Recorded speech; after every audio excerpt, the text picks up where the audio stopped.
Olá, amigos e amigas aqui da TV Humana. Hoje, no meu programa Papo na Cidade, eu estou aqui com meu amigo Fernando. Fernando é um profissional aí de uma área bem em alta, né?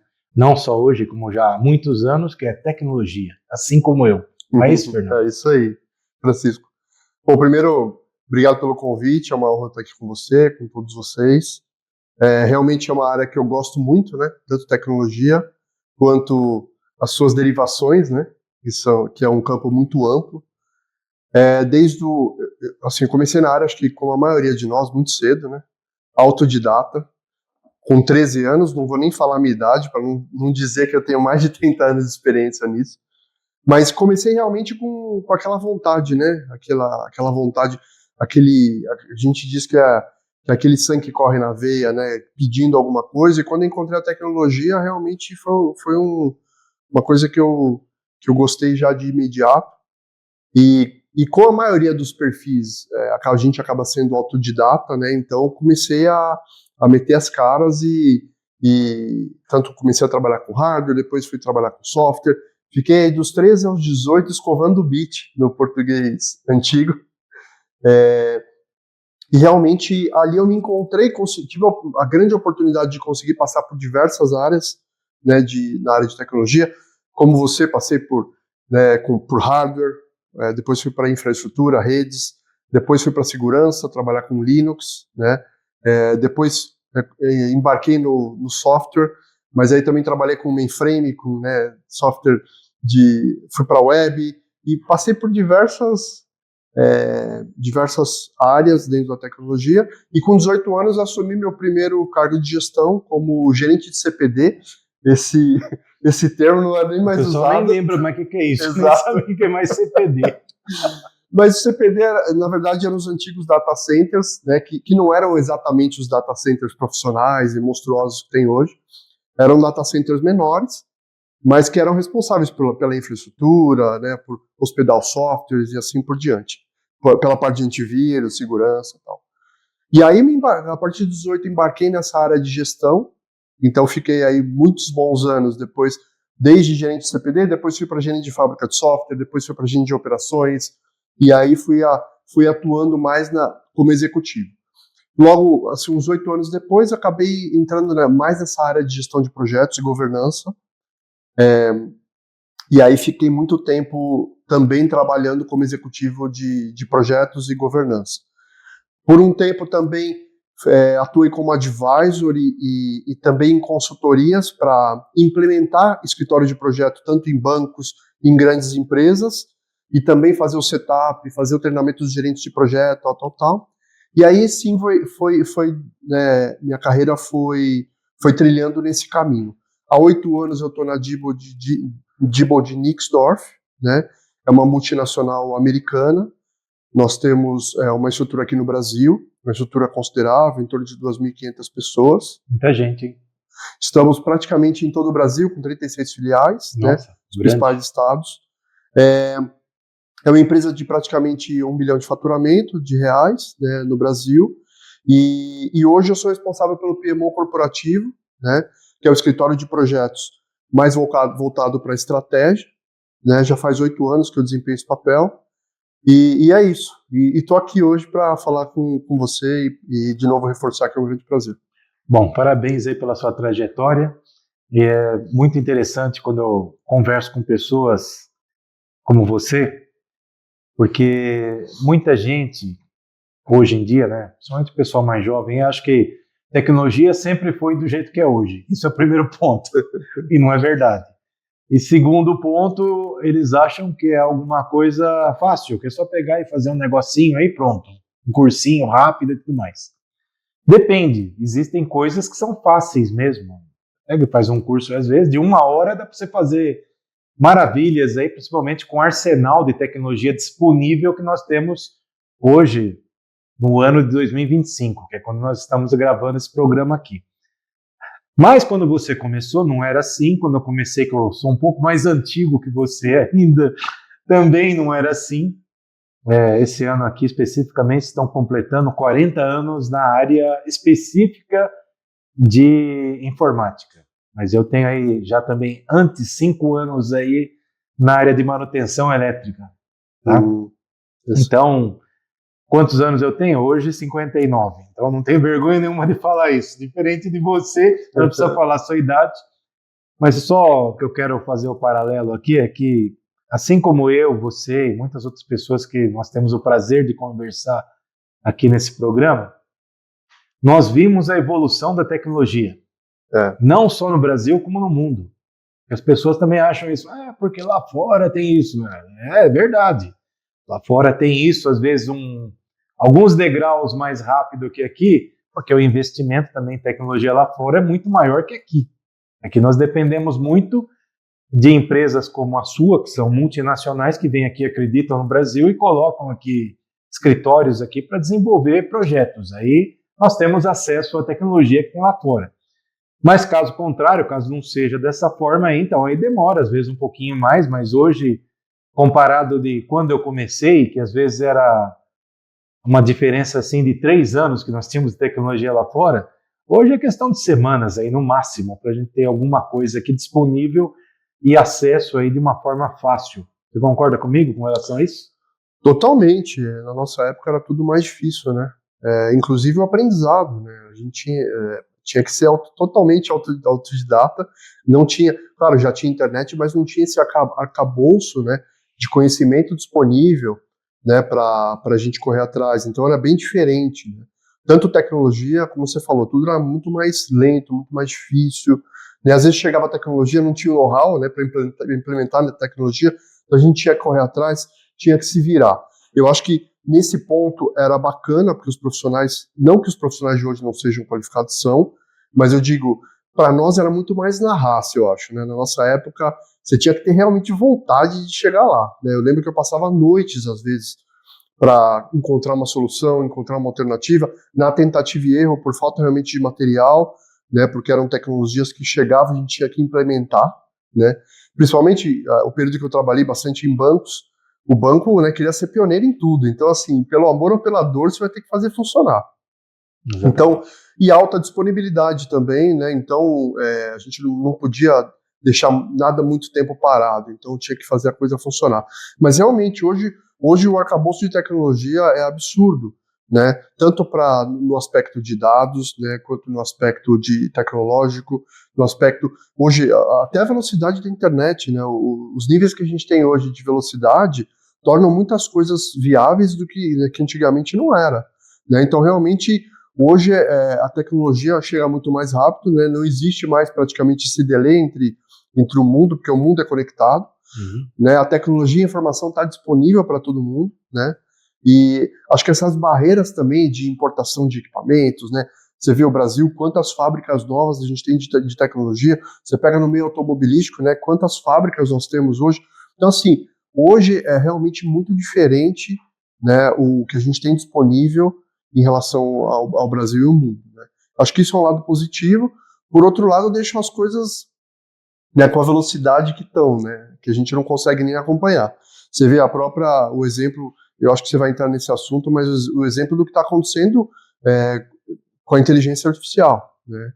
Ela existe desde 1950, né, muita gente nem sabe disso. Fazendo um parênteses aqui, eu trabalhei com inteligência artificial em 89. Então, é isso que eu ia te falar. A gente já trabalhava com inteligência artificial, principalmente os bancos, né? Claro que era a inteligência artificial tradicional, que era diferente da... Embarcada, normalmente. Exato, normalmente embarcada. Conectada. Exato. E a maioria nem... Aliás, acho que a maioria nem... Acho que nem eu sabia em algumas situações que tinha inteligência artificial por trás. A gente vai descobrindo depois.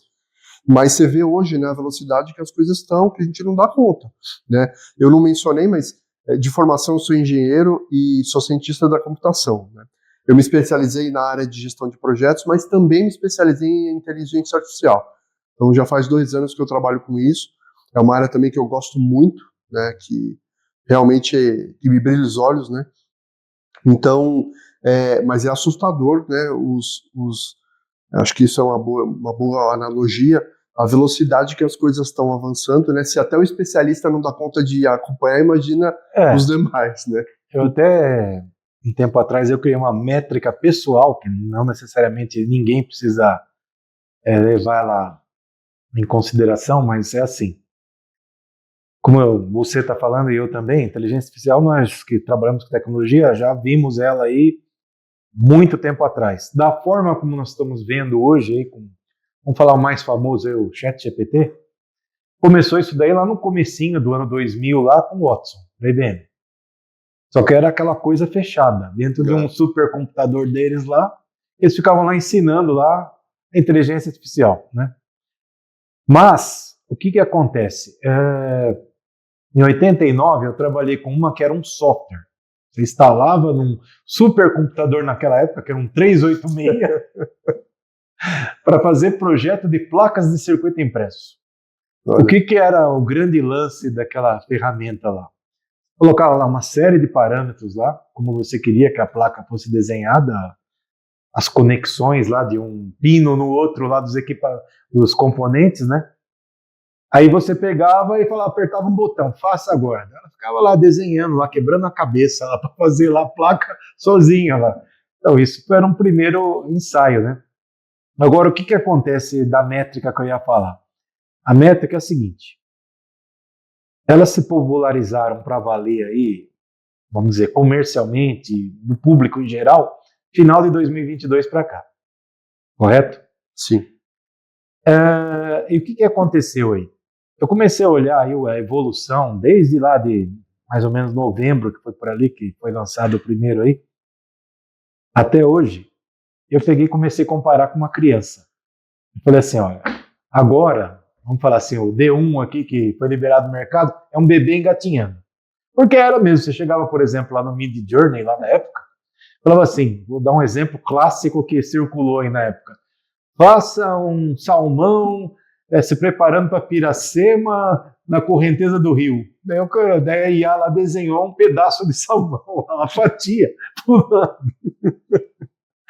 Então, por isso que eu pego e falo, era um bebê ainda, sabia mais ou menos, mas não tinha ainda ciência do que é e o que não é correto, né?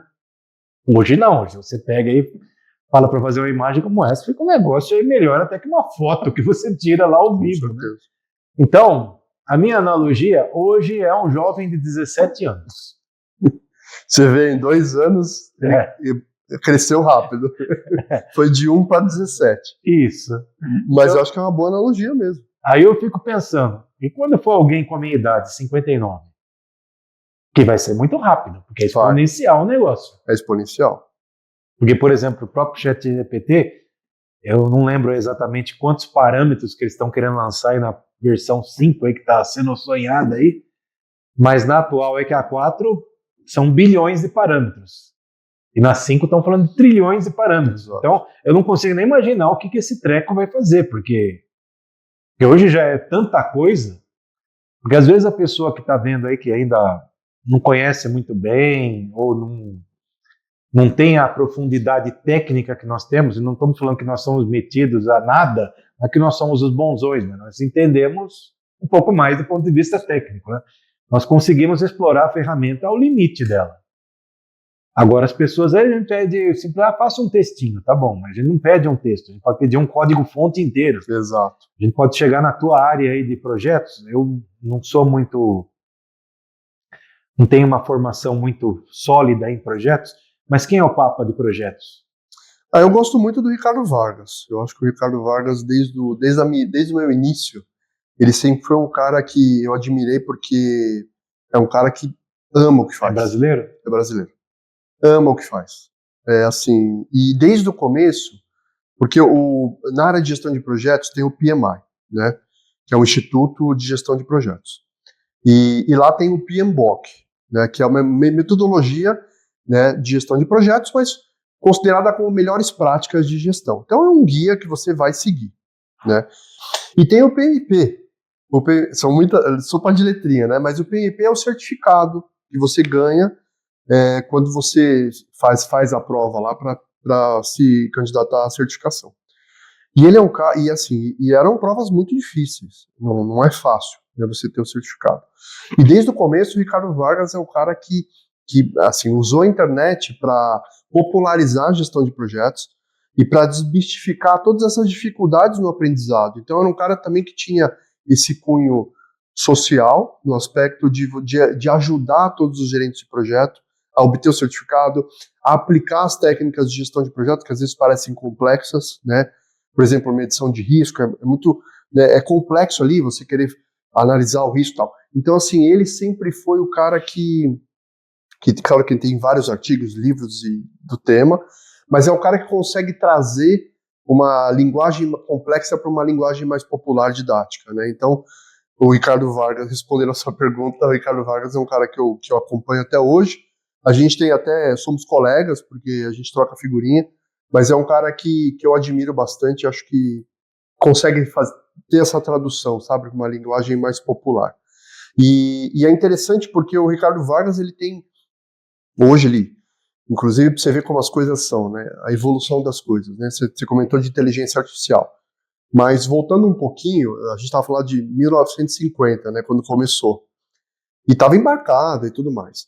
Mas sabe o que eu acho que realmente, porque aí fica todo mundo assim, pô, por que deu esse boom então, de uma hora para outra, né? E aí a resposta é simples. Antes nós, como você comentou, né, você usava um software de inteligência artificial lá pendurado no 386, muita gente nem sabe o que é isso, mas era um computador, né, que hoje É ridículo. Ridículo, né? Não tinha capacidade nenhuma, não tinha velocidade nenhuma, processador nenhum. E para nós já era, né, muito bom. E então o ponto que deu essa alavancagem, que lançou, né, que começou a inteligência artificial generativa, primeira coisa foi pela capacidade computacional. Hoje nós temos supercomputadores com um potencial monstro, né? A gente vê pela NVIDIA, hoje a empresa mais valiosa do mundo, não é à toa, né? Realmente eles produzem superprocessadores que fazem total diferença nisso. Então, esse é o primeiro ponto. Hoje a gente tem computadores que conseguem processar muitos dados que antes a gente não tinha. 2, a gente criou uma nova classe de algoritmos, né? A gente chama de redes neurais, algoritmos transformers. Não vou começar a entrar na tecniquez aqui, porque senão vai ficar um assunto chato. Mas algoritmos multifacetados que têm potencial, né? Que são similares ao nosso conceito de sinapses que funciona no cérebro. Esse é outro ponto importante. Dados, né? Hoje, a quantidade de dados que a gente tem disponível hoje na internet, né, que a inteligência artificial pode ser treinada, é monstruoso. Então, essas três coisas juntas, né, criaram uma inteligência artificial generativa com um potencial. E aí, o outro ponto que é a linguagem natural que a gente fala, que é a linguagem natural, que a gente consegue conversar com a inteligência artificial como se fosse um humano. Então, esses 4 fatores hoje transformaram a inteligência artificial, né, na generativa e transformaram a nossa forma de uso, né? Porque o que era muito mais complexo antes para a gente usar e treinar, né, como você falou, o Watson, era super complexo, inclusive o Watson ficava numa sala fechada, poucas pessoas podiam acessar ali. Exatamente. Né? Então, assim, hoje é uma coisa que popularizou, você consegue conversar como se estivesse conversando com uma pessoa, com a inteligência artificial, e ela se tornou muito mais acessível, rápida, né?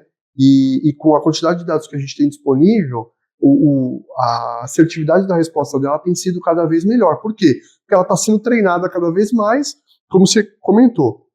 Logo, logo a gente já vai ter um profissional sênior aí, uma inteligência artificial sênior, com 40 anos, 50 anos, com certeza melhor do que nós aqui, né? Mais experiente do que nós. Então, e você respondeu a pergunta super completa, que eu queria voltar no tópico que eu estava falando.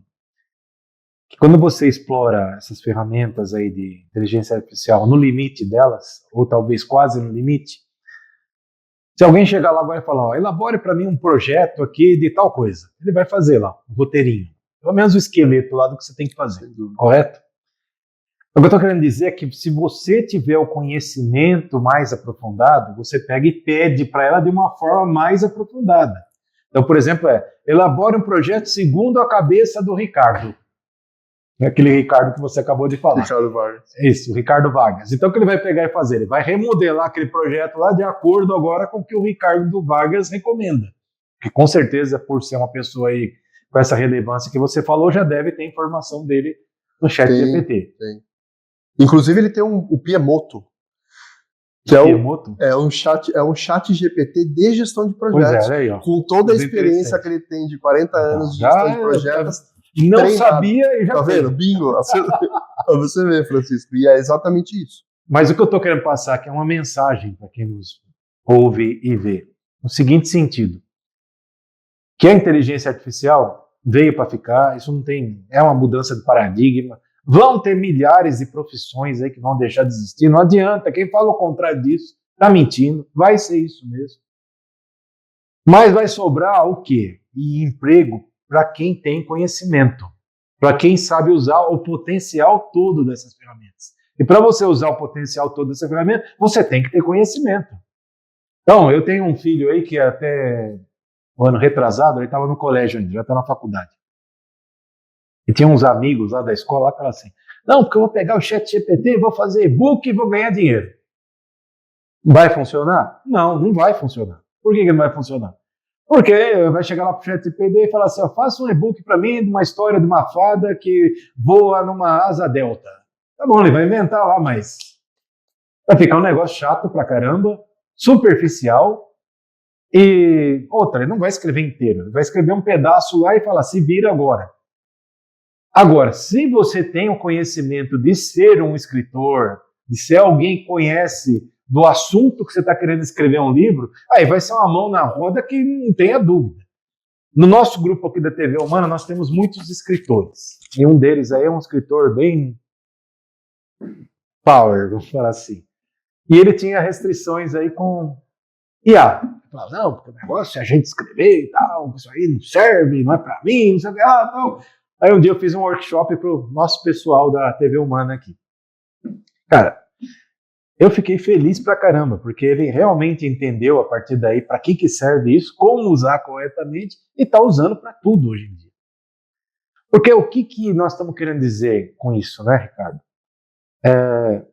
Que está disponível ali, qualquer um pode pedir, isso está, graças a Deus, porque antigamente não era assim, você falou, o Watson lá, você tinha que vestir um avental lá de cientista, entrar numa sala controlada tal, e lá mexer, mas não é igual Missão Impossível, aquelas coisas que a gente vê em cinema. Hoje não, você liga seu computador, liga teu celular, liga teu tablet, liga qualquer coisa, você já pode acessar.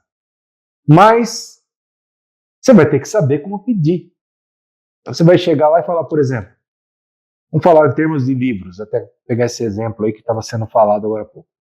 Eu quero elaborar um livro sobre as melhores práticas da gestão de projeto baseado nas tendências mundiais e tudo mais. Ele vai fazer um esqueleto para você. Eu acho que isso aqui é bom, isso aqui é bom, isso aqui é bom, isso aqui é bom. Só que daí, se você não tem conhecimento, você vai falar que aquilo é uma verdade absoluta. Só que às vezes pode não ser, porque ele também erra. Então nós temos que olhar ali com carinho e falar assim, pô, isso daqui faz sentido, isso aqui não faz, isso aqui precisa ser melhorado. Ó, pega esse item aqui que você falou aqui, ó, troca agora por isso daqui. Ele vai lá, pumba. Então isso é uma otimização de tempo incrível, mas está dependendo de quê? De mim. Então o que nós estamos querendo passar a mensagem aqui para vocês aí também, não deixem de estudar em hipótese nenhuma. Porque infelizmente aqui no Brasil, eu não gosto de ficar falando muito negatividade, aqui na TV Humana a gente tem a proposta de falar sobre positividade, mas eu vou ter que fazer um parênteses aqui. Nós temos uma mania aqui de achar que não precisa estudar. Não nós aqui, profissionais aí que trabalham de vento em popa, etc. Mas boa parte da população acha que não precisa estudar. Para que estudar? O negócio é ganhar um dinheirinho, tá bom, tendo o que comer, tá bom. Eu acho que não é assim. E no futuro isso vai ser um grande problema, quem tiver com essa mentalidade ainda. Voltando lá, como a gente está fazendo vários flashbacks e vindo aqui para o futuro, desse passado, né, claro, presente nosso, em 1990 estava em vias de acabar a União Soviética, ela não tinha terminado ainda. Para quem não se lembra, ela terminou em 1991. Naquela época lá, a ONU fez uma pesquisa, e eu li isso daí numa revista Veja, porque é o que a gente tinha disponível na época, não tinha Google, não tinha portal, não tinha nada na época. Li numa revista uma coisa que sempre ficou na minha cabeça, que era tipo assim, uma reportagem baseada nessa pesquisa. O que aconteceria com o mundo economicamente se acabasse a Guerra Fria? Então, naquela época, 1990, que ainda estávamos em Guerra Fria, o resultado era ia ter mais ou menos 50 milhões de empregos diretos que iam ser extintos. É um emprego direto, o que é? Indústria bélica. Armas, munição, míssil, etc.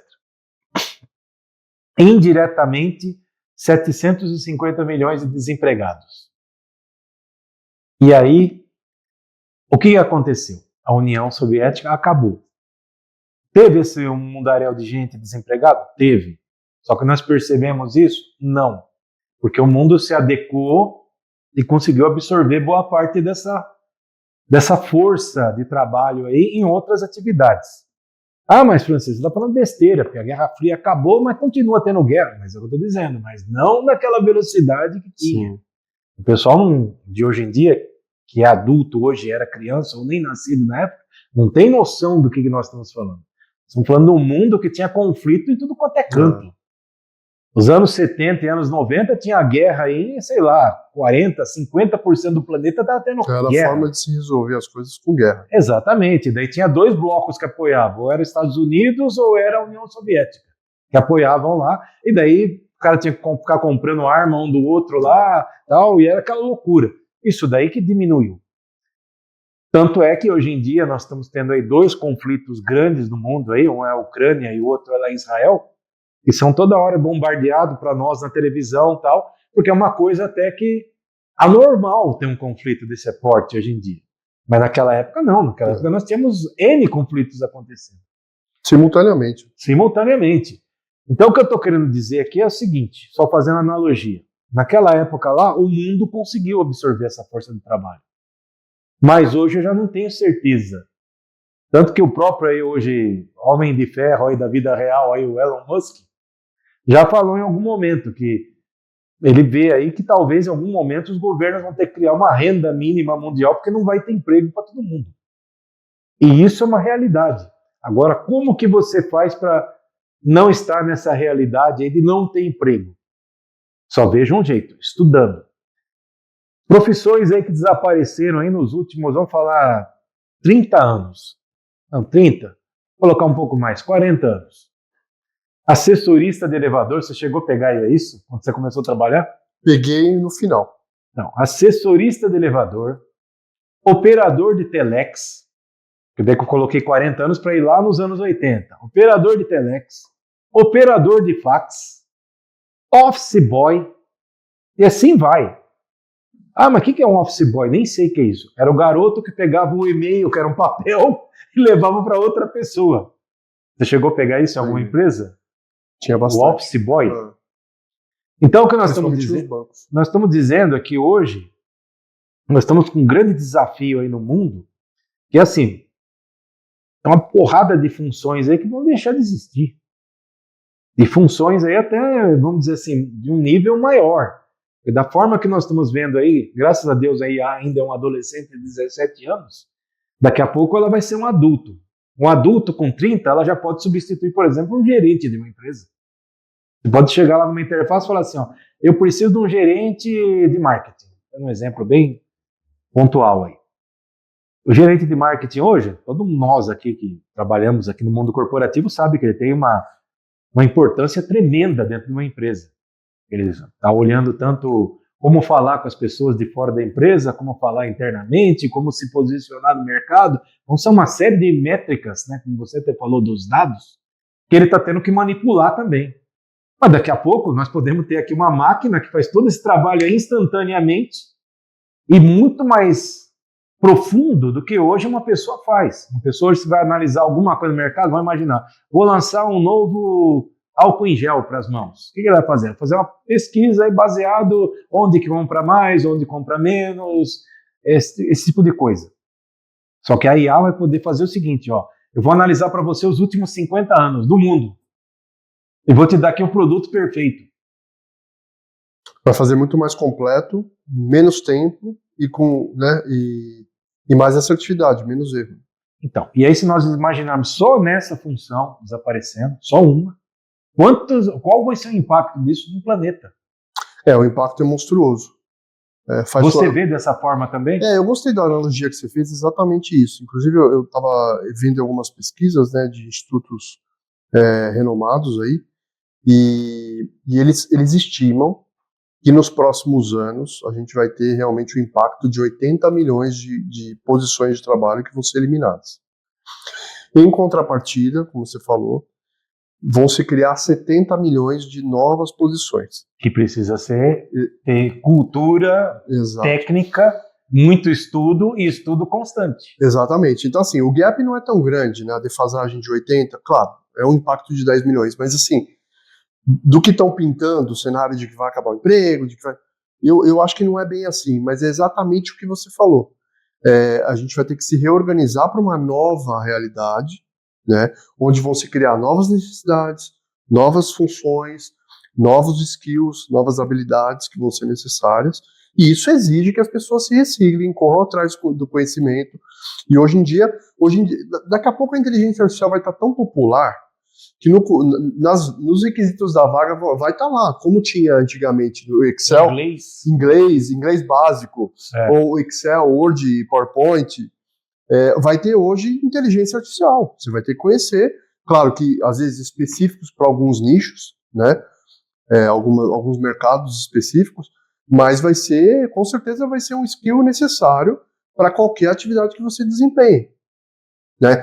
E como você falou, voltando um pouquinho no aspecto que você comentou lá, de como explorar a inteligência artificial, nas minhas palestras eu tento fazer uma analogia também com o Google, né? Porque quando você está ali usando o ChatGPT, a gente fala de ChatGPT porque foi um dos pioneiros, né? Mas hoje a gente tem mais de 15 GPTs aí, com tecnologias diferentes, inclusive cada GPT é bom em alguma coisa, né? Então isso é legal pesquisar para saber o quão né, cada ferramenta você pode explorar mais de acordo com o que você está usando. Por exemplo, você que tem esse viés acadêmico também, estudo científico, às vezes você quer um estudo científico com referências, tá? Hoje o Perplexity está muito bom nesse aspecto. Então, tem variações que são importantes dependendo do uso. Mas assim, a analogia com o Google, exatamente hoje o Google, hoje ou sempre, né, a gente considera o Google como o nosso oráculo, né? Fazer uma pergunta para o Google, ele vai me dar a resposta, mas o foco tá na resposta, né? Com a inteligência artificial generativa, o foco muda, o foco não vai para a resposta, o foco está na pergunta. Como fazer a pergunta correta. Fazer a pergunta correta. Então, assim, que hoje já tem até um nome para isso, que é engenharia de prompt, um nome bonito, né? Mas a tradução disso é de que maneira você consegue fazer a pergunta para extrair o melhor da resposta, né? Ter uma resposta mais ampla, mais estruturada, mais, né, que cubra, ou até que te surpreenda, né? Porque às vezes você está esperando uma resposta, dependendo de como você pergunta, você tem uma resposta que até te surpreende. Então, a inteligência artificial também está muito boa nesse aspecto de criação, né, de inovação, como você falou, fazer pesquisa de mercado, ou até tem prompts hoje a gente chama prompt do mentor, né?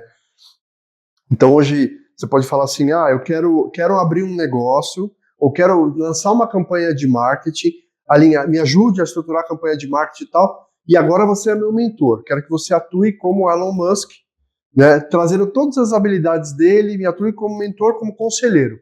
Ele vai te dar todas as recomendações com o toque do Elon Musk, como o Elon Musk faria, com base em todo, né, o conhecimento que se tem hoje disponível, que a inteligência artificial é treinada.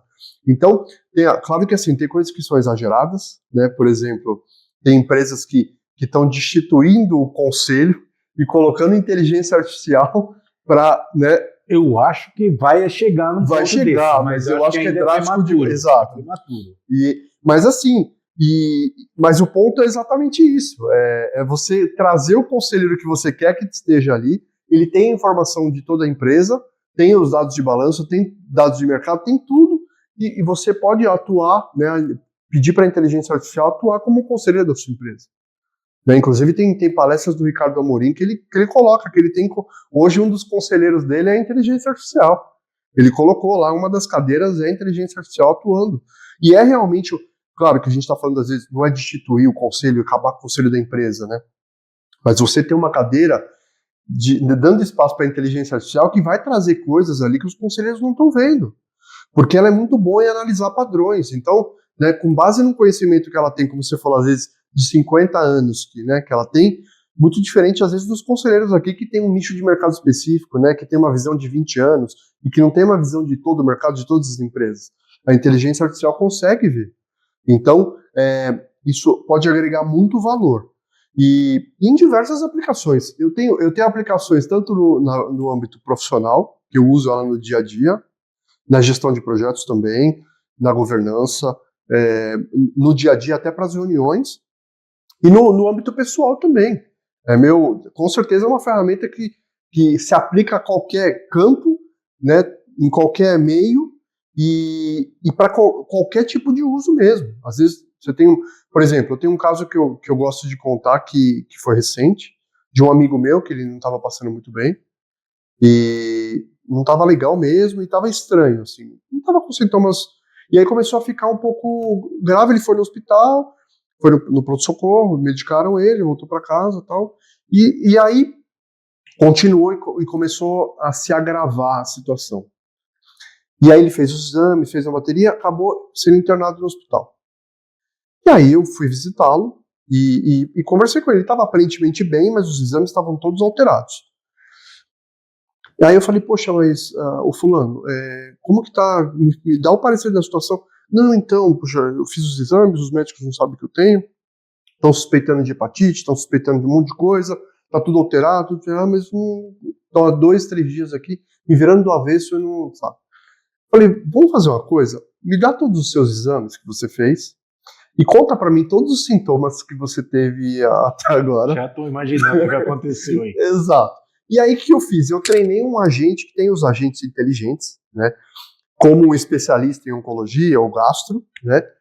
Que tinha mais, que tinha. Eu peguei tudo que estava alterado e tornei ele um especialista, um agente inteligente. E aí fiz o upload de todos os exames, treinei ele com tudo que eu tinha, falei de todos os sintomas, tal. E que resposta que veio? Veio a resposta como um protocolo inteiro preenchido lá.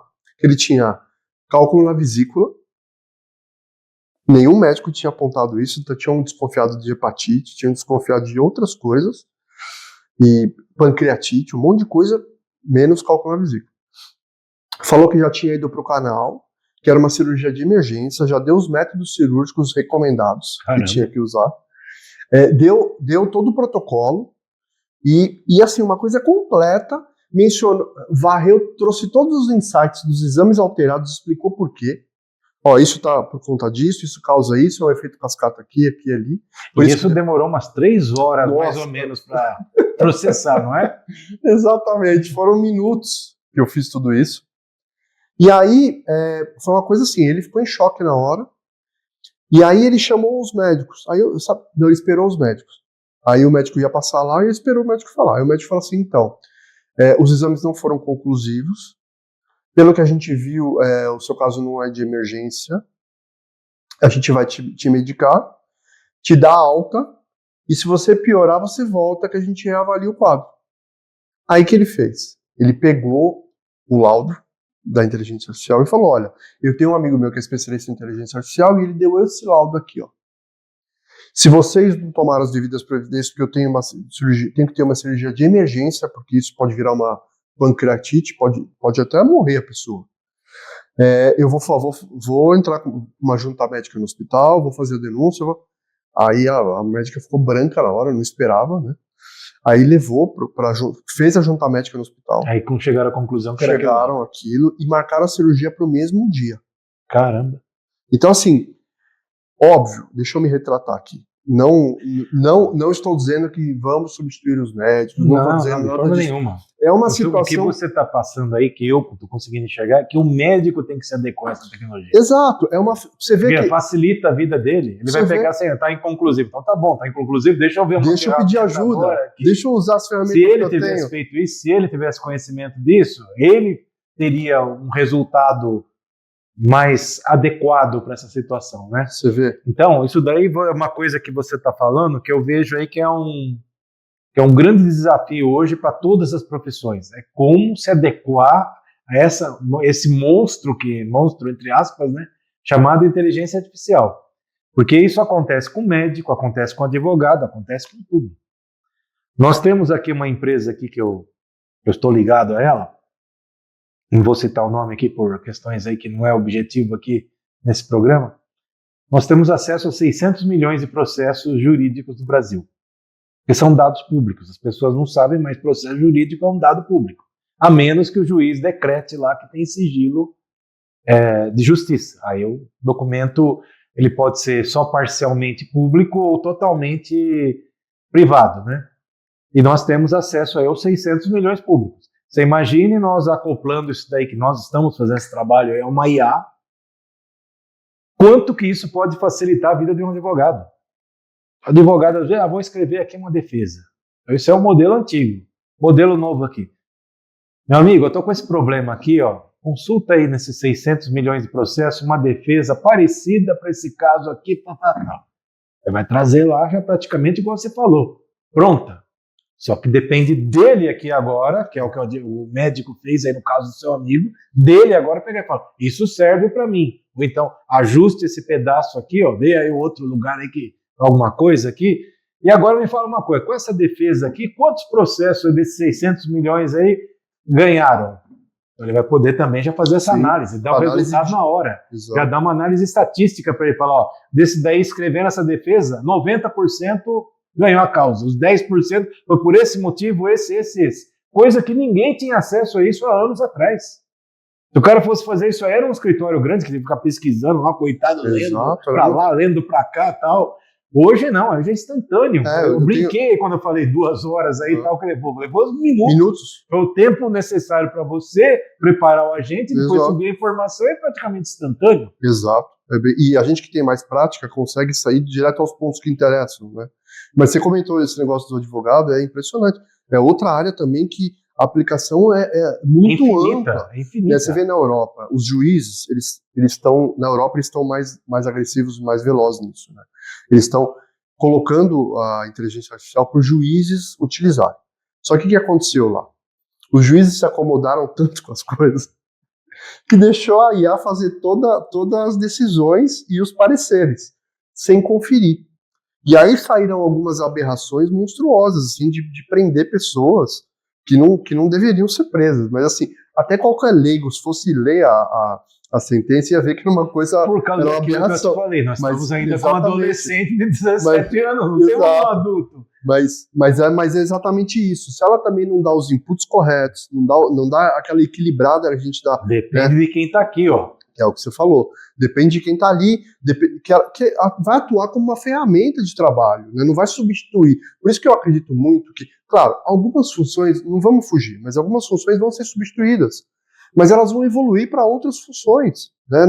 Não tem relação com o ser humano, tem relação com a evolução, né, do nosso meio. Não, mas e é uma evolução natural. Por isso que eu citei aquela hora lá, as funções que sumiram aí no Exato, você deu exemplo que... Porque assim, não tem jeito. Como é que você vai manter assessorista hoje aqui com essa quantidade de prédio aqui? Exato. E com o potencial de automação que nós temos? Mas o coitado ficou desempregado.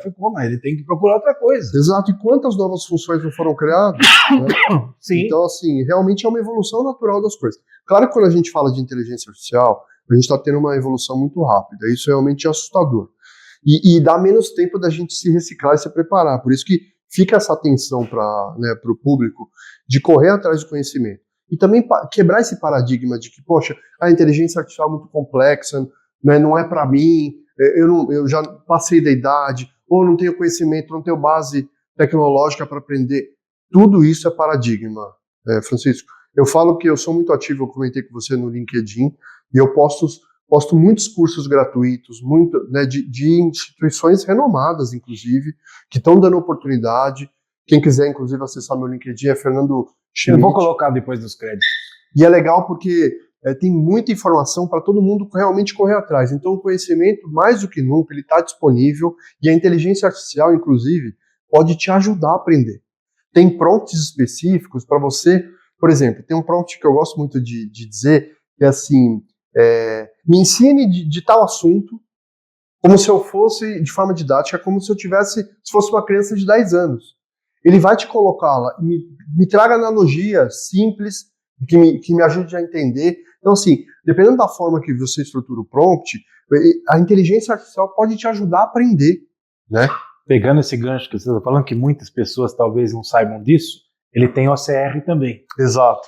Então você pode pegar a folha de um caderno lá de um filho teu que está tendo dificuldade de entender alguma coisa, bater uma foto e falar, explica para mim essa folha aqui. Ele vai explicar para você. Exato, e vai mais além aí. Outro dia eu estava numa igreja, né, num batizado, e aí tinham diversas obras lá que me chamou a atenção. E eu também gosto de testar a inteligência, né.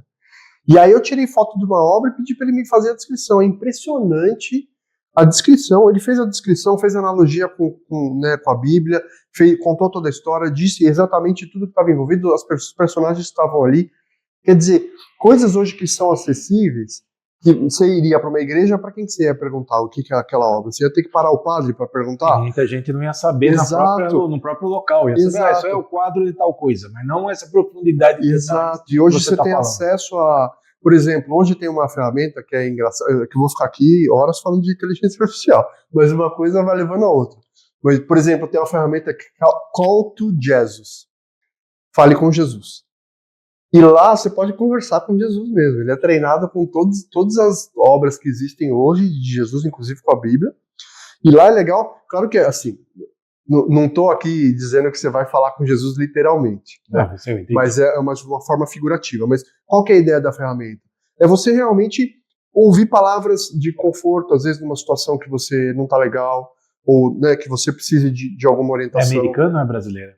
É americana, mas ela é multilíngua, né? Você pode ali, por exemplo, fazer um estudo com a Bíblia, pedir para ele te explicar a Bíblia, pode tirar dúvidas da Bíblia, né? Então é muito legal porque a Bíblia é um livro super complexo. Se você tiver um assistente ali para te ajudar a entender da Bíblia, porque às vezes você vai ler um simples conto, você não vai conseguir entender a profundidade que tem ali. E aí, tendo a inteligência artificial para te ajudar, também é um... Assim, eu estou falando isso, mas tem muitas ferramentas. As aplicações são... Hoje tem um catálogo infinitas, de mais de 100 mil ferramentas catalogadas. E estima-se que tem mais de 200 mil já hoje de inteligência artificial para cada campo de atuação. Então isso também é uma coisa surreal de acompanhar. Mas a gente vê você vê a indústria fonográfica de Hollywood está super preocupada, está travando várias coisas aí. Estão fazendo filmes. Hoje a Netflix já tem um filme gerado 100% com inteligência artificial. Mas eles seguraram o lançamento, tá uma briga ali para lançar, exatamente por isso.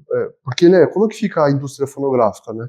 Então, assim, tem preocupações, né? O direito autoral, a ética, privacidade de dados, plágio, né? Tem muitas coisas aí. Quando eu falo, eu quero um conselheiro como o Elon Musk, por exemplo, eu tô falando do Elon Musk. Será que eu tenho que pagar direito autoral para ele? Estou usando informação, né? Agora, como que fica? Você vê uma juíza aí uma inteligência artificial que deu uma sentença errada. Quem que vai ser culpabilizado? Entendeu? Quem que assume essa responsabilidade? Então tem outro lado aí. Agora, no Brasil mesmo, a regulamentação passou pelo Senado, está indo para a Câmara, está evoluindo, mas assim, é uma base ainda, né? Como a internet até hoje não foi totalmente regulamentada, você vê as polêmicas que está dando com a rede social, né, que o Facebook vai liberar a publicação de qualquer tipo de conteúdo, sem restrição, né, se atendo ou se baseando na liberdade de expressão. Então, assim, tem muitas preocupações ainda pela frente aí, né? E qual é o futuro que você vê aí para a inteligência artificial? Eu acho que, assim, tem ainda a AGI, que é a inteligência artificial geral. Aí você fala, poxa, vai começar... Tem os desdobramentos. Tem a superinteligência agora, né? Agora não, na verdade já existe. São vertentes, né, que estão por aí. Porque assim, a inteligência artificial hoje, a gente fala que ela é inteligente, né? Realmente ela é mais inteligente que o humano para algumas funções, mas ela está muito longe, como você mesmo falou, é um adolescente aí, está muito longe de substituir os humanos, né? Porque tanto o lado da emoção, muitas coisas que a inteligência artificial não consegue ter, e o funcionamento do nosso cérebro é infinitamente mais complexo do que se parece ali tecnicamente. E não é uma inteligência, não é um cérebro a inteligência artificial, né? É um algoritmo, é um código, né? É um sistema que está ali por trás. Você sabe disso melhor que eu. Mas o que acontece? São sistemas cada vez mais complexos, né? Fórmulas e fórmulas, matemáticas e assim por diante. A inteligência artificial geral, o que ela prevê? Ela prevê que a nova inteligência artificial ela vai ser similar ao funcionamento do nosso cérebro. É isso que eles estão tentando com essa nova vertical. Colocar emoções também. Exato. E aí já começa a partir para um campo obscuro. A gente não sabe onde isso pode dar, né? E a superinteligência é a teoria de que ele vai ser mais inteligente que nós. Então, assim, aí a gente já começa a pensar na ficção. Você gosta de fazer essas analogias? Né, será que a gente vai caminhar para um mundo, um futuro, que a inteligência artificial pode realmente se voltar ou dominar os humanos? Ela vai ficar tão inteligente, né, que ela pode se voltar contra a gente? Eu acho que é muita ficção, mas o que eu quero dizer com isso? Eu quero dizer que, assim, a gente também tem que ter responsabilidade, né, porque você vê, a inteligência artificial, mesmo por quem desenvolveu, traz resultados que essas pessoas que desenvolveram não esperavam, né? Então, assim, até que ponto essas novas tecnologias podem ir além do que a gente imagina? Então, eu acho que é isso como principal preocupação. E eu acho que o distanciamento, olhando pelo lado negativo, que é o que a gente falou, o distanciamento social, eu acho que quanto mais velocidade a gente tem na tecnologia, né, mais ferramentas disponíveis a gente tem, mais distanciamento social a gente tem. Bom, o papo está muito legal, mas nós temos que encerrar, infelizmente, aqui, porque a gente tem um tempo aqui nesse programa, tá? Mas como nós falamos anteriormente, vamos marcar uma nova oportunidade, tratar de outros assuntos aí que nós temos aqui para falar, porque esse aqui é um assunto hoje que não tem limite, né? Isso aí, vamos ficar a vida inteira aqui conversando aí, se deixar a gente aqui, né? Verdade, é um tema que eu gosto muito, Francisco. Bom, primeiramente agradecer de novo você pelo convite, agradecer a TV Humana, agradecer quem está assistindo em casa e me colocar à disposição. Vamos sim marcar, a gente fala de um assunto específico, porque é um tema muito abrangente e um tema que nós gostamos bastante, né? Então, Tá e bom. o tempo voa, né? Quando o papo tá bom, o tempo voa. Mas agradeço imensamente aí pela oportunidade. Eu que agradeço a presença aqui. Para você que nos assiste, até o próximo programa Papo na Cidade aqui na TV Humana. Muito obrigado e até lá.